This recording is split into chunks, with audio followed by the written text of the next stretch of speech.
Hi, my name's Peter McIntosh from the Natural Building Collective. The goal of the organization is to advance the cause of sustainable building. We use a range of recycled, natural and conventional materials, engaged mostly in upcycling. We just finished a school in Delft, an early childhood development center for about 200 kids. We use a range of natural and recycled materials, including tyres, glass bottles, eco-bricks, cob, crushed building rubble, waste material from the film industry in the form of polystyrene blocks. The tyres we get from the Waste Bureau. We used about 1,700 large car tyres. The tyres are placed in rows. The tyre depth is the important thing.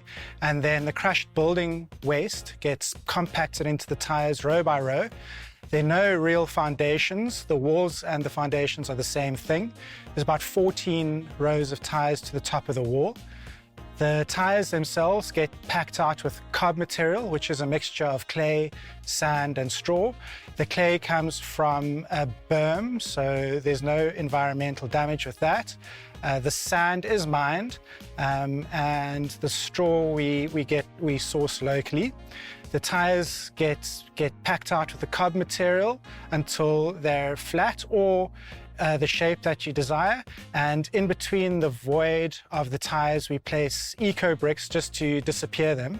Eco-bricks are 2-litre plastic bottles stuffed with non-recyclable trash.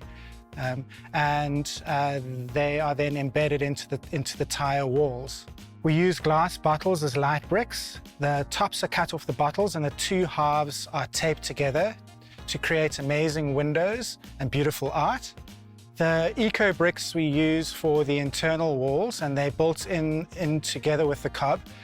The local labour that we primarily use on the project feel really connected and put their heart and soul, and you can really see the love that's on display on the walls. So eco bricks create amazing art.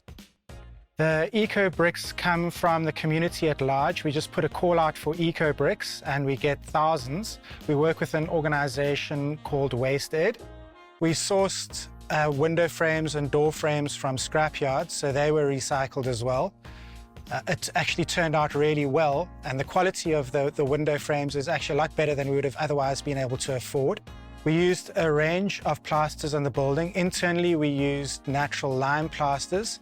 Externally, we used some cement plasters so that the building is as maintenance-free as possible. The recycled polystyrene blocks that we got from the film industry, we used as internal walls for the disabled toilets and for the and around the clear story windows. The buildings have a social impact in the sense that we need to use a lot of local labour as opposed to purchasing materials, which is really beneficial to the community. South Africa needs to create more employment, and these buildings do just that. Having built these buildings over many years, it's really interesting to me that the outcomes are the same whether one uses skilled or unskilled labour. The buildings themselves use passive solar as a means of heating and cooling. Thermal mass is the main method that we use because tyres are really thick and they capture the heat, energy and store it. As soon as the buildings cool below the temperature of the tyres release the energy into the building, and if the inside is really warm, the tyres absorb the energy and cool the building down. Cost is really important because we're not going to be able to move this process forward if we can't demonstrate that it's at least comparable to conventional building. In my opinion, though, the buildings themselves are far better quality and more inspirational. So we built that building for about 8,800 Rand per square metre, but that required a lot of sacrifice. I suggest that around 12,000 Rand per square metre is doable if everybody gets paid what they're worth. We've done several buildings for the city of Cape Town, an early child development centre also in Delft, and more recently an eco-edu centre in Helderberg Nature Reserve for Cape Nature.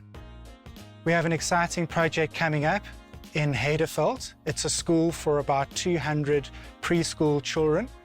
also built out of similar materials for Goal 50, supported by Utandu, Love South Africa. They're the funders. Buildings such as these require a collaborative effort from the city of Cape Town, the film industry, NGOs, funders, and they demonstrate a better way of doing things. There's so much buy-in from the people that work on these projects that the results much better than conventional building. You can really see the heart and soul that's built into these buildings. One of the important facets of these buildings is the education, because it teaches people how to use sustainable materials. These are things that very often aren't taught at university. So any models that we can demonstrate are critical to the future.